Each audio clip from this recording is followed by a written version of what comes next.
I think Gus Johnson is personally responsible for this guy becoming a national celebrity. What he doesn't know is he walked into the only national sports radio show in the history of the medium, which is hosted by an actual Charger fan, a Big 12 alum, and our producer is a Charger fan as well. He's Cameron Dickert. He's Dickert, the kicker, from the LA Chargers and out of the University of Texas. How are you, man? I'm doing great. Hold on. Of course, the microphone is not on. Like, try me one more time. Talk one more time, Cam. Yep. Hello. There we go. Good. Can you hear? Sam, can you hear back in studio? Yep. Okay, good. 3, 2, 1. How you doing, man? Doing great. Doing great. Thanks for having me. Let's go back. It's 2018. Mm-hmm. It's the Red River rivalry, Yep. and you make the game-winning kick to beat OU at the Cotton Bowl. Yeah. Okay? But as big as that is at Texas, okay, in that game, what did Gus's call do to kind of amplify it? Oh, I mean, the nickname was kind of – I've had the nickname for a while, but the nickname was born for everybody else that day. It was pretty awesome. I think you had all the fun videos. I remember the Bob Menery video was hilarious about it. And so there was all the guys that, like – I mean, became like a household name, fun name after that. I know, but how old were you? You were like 17 at the time, weren't 18, you? yeah. 18 years old? 18, kind of crazy. Okay, what's it like in Austin, 18 years old, you kicked the game winner to beat OU? That night was the Conor McGregor fight, I think, against Khabib, and I'm so bummed. I should have, thought about it if it was going to happen, to do the McGregor walk after it. I should have done it, but I'm not a celebrating guy, and so I knew I missed out on that opportunity, but we just literally went and watched the fight, and then I went to bed. Okay. There was nothing happened. That's such a bum. It's such a disappointment to so many. But I know. I mean, as a former athlete, I do get it. Like, get back. You're like, dude, I got nothing. Yeah, we rode the bus home, and I was like, dude, I'm tired. I don't want to do anything. We went over to my buddy's dorm, and we just watched it, and then I was like, all right, see you tomorrow. We had workouts the next morning. Hey, I wanted to ask you, Sark grabbed the kicker this year. How was it? I think it was in the quarterfinal, right? Yeah. And he grabs him and he pulls him over and he does the, I believe in you thing. Yeah. It strikes me as the wrong thing to do, even if it comes from the right spirit. 100%. I think it's coming from the right place, yes. right? But for me, my thing was always the other specialists would know this and would keep guys away. So I think it's also on other people around there to not be like, hey, have a little heads up here and stay away. But it's something he's done a couple times whenever it's been big kicks, which I don't know, it's not been an issue in the past. But now that it's in this big of a stage, it becomes an issue when he misses. Is there is there a feeling among kickers where you actually feel bad for a dude, even if you don't like it's an A&M guy, or I don't know, it's an OU guy, or in the NFL if it's Chiefs kicker or whatever, when a guy blows a kick, do you sympathize because you've been in that position? 100%. I want all the kickers, even if they're kicking game winners against us, I want them to be making their kicks. I'm never wishing anybody misses, just because it's a tough business to be in, tough business to stay in, and so you don't want that to happen and be a reason to get out. Kicking is such a unique crap. So Tom Telesco is the former GM of the Chargers, yep. Good friend of mine, and his thing was always they had Younghoe Koo. Mm-hmm. They had Younghoe Koo as a rookie, mm-hmm. and his thing has always been you're almost better getting a kicker on his second team than his first team, because they all kind of got to work through some stuff. What is it like when you get to the NFL? Because you were an incredibly accomplished college kicker, right? Kicking in pressure situation after pressure situation. But what is it like to kick in the league in terms of how different is it? For me, it's honestly been a little easier. I think operations are refined. You have coaches who know a little bit more, and then you just have guys that are they're ready for you, and you're tighter in, so you don't have to kind of aim from the sides as much. Every kick's almost a straight kick. And so, I mean, it's just been fun. I've enjoyed football a lot more now, just because I think my mindset of just kind of hey, going out there, having fun, and just enjoy the moments while it's here.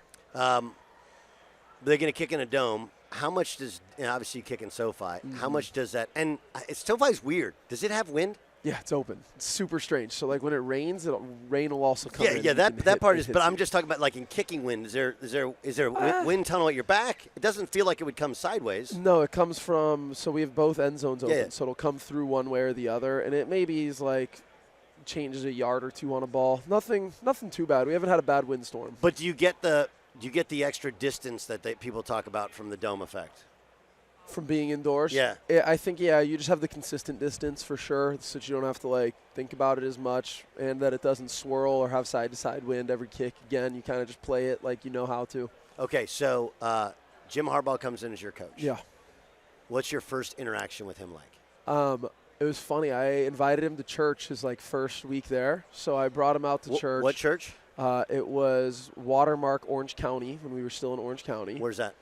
Down. I'm an Orange County guy, so you can. It was over in Irvine area. Okay. Like Costa Mesa, maybe Costa Mesa area, kind of right in between, right by the airport. Sure. And so I was like, okay, cool. So I invited him to church, and he goes, he's a Catholic man. This was like just a non-denominational church. Yeah. And so he's in like a full suit showing up.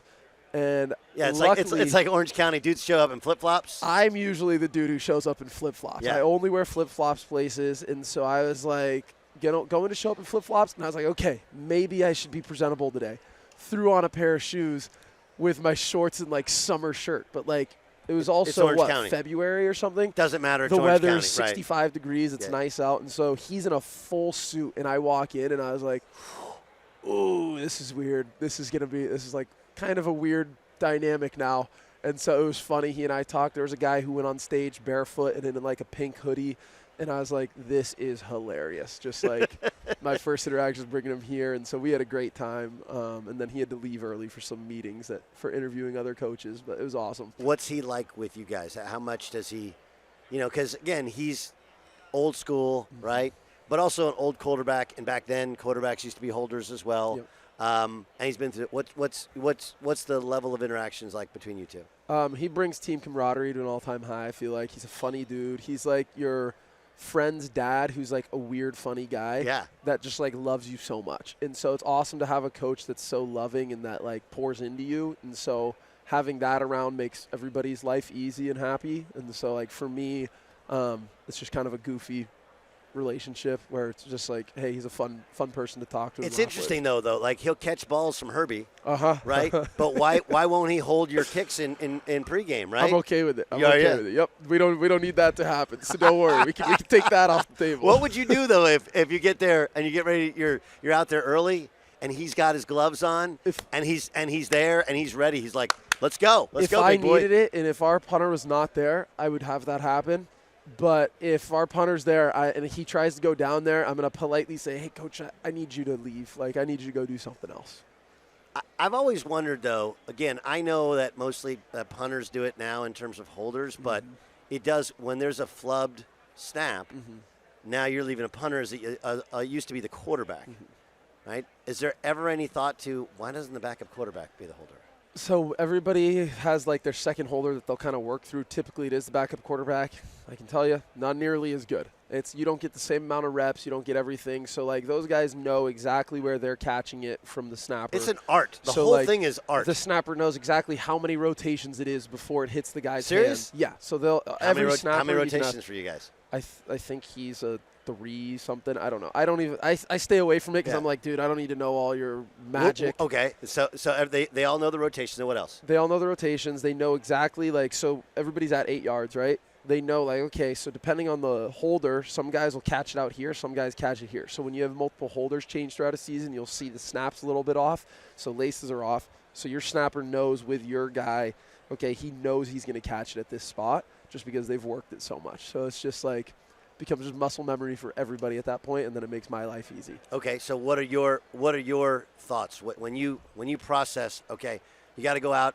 It's a 47-yard field goal, left hash. Like, take me through your process. I jog on from way back behind everybody, and I just kind of do a dry swing there. 3rd down, kind of watch the play unravel. 4th down, start kind of going on the field a couple steps until they throw the field goal sign. If they don't, I run back off. But then a long jog into the middle, and then I run straight down so I can kind of see the uprights the whole way. And then just your 3 steps back, 2 over, look up, deep breath, breathe out, nod, and go. So you nod when you want the snap? Yeah, nod, and then our holder will turn and do the flash. So and do you know right when your foot hits it? Yeah, pretty much. Yeah, it's pretty evident. Herbie caught a lot of heat because I thought he forced a couple in the playoffs. Obviously, didn't play well. what's for people who are doubters of Herbie, because I thought they just don't watch the season, right? People don't watch the Chargers. Yeah. What's it really like in terms of not just how good he is, but the locker room and the percentage of dudes that are behind him? Oh, everybody loves him. He is your guy. Like, he is the dude for everybody, and so he's an incredible leader for everybody, and I mean, incredible quarterback. If you see the guy throw, when you watch him throw, it's unlike anybody else, just rifles. And so a lot of the receivers, like, will talk about it on the side, and it's funny to listen to because they're just like, dude, I didn't even see the window for this ball today. So at practice, they're like, I didn't even know the ball was coming to me. I thought I was completely out of it. This dude was covering me well, and he still finds the pockets and is just always there. So Yeah. it's incredible to see. I feel like again, you've earned it, but you've earned this luck. Mm-hmm. Like, to go from Austin to Orange County was money, but how much of a change is it in terms of vibe being in LA now? Oh, it's awesome. I mean, it's fun. I'm over in Manhattan Beach area, so everybody's like Manhattan, the South Bay, and you can't beat it. It's an incredible area, and it's nice to be closer to LA to be able to go do things if you want to when people are in town, but it's awesome. Yeah, it's really, really cool. Well, listen, man, continued success. Thank you. Really appreciate you joining us, and look, we expect next year the Bolts to be here, just so you understand. Oh, yeah, 100%. We're going to break that cycle. That's the goal. Thanks. Thank you.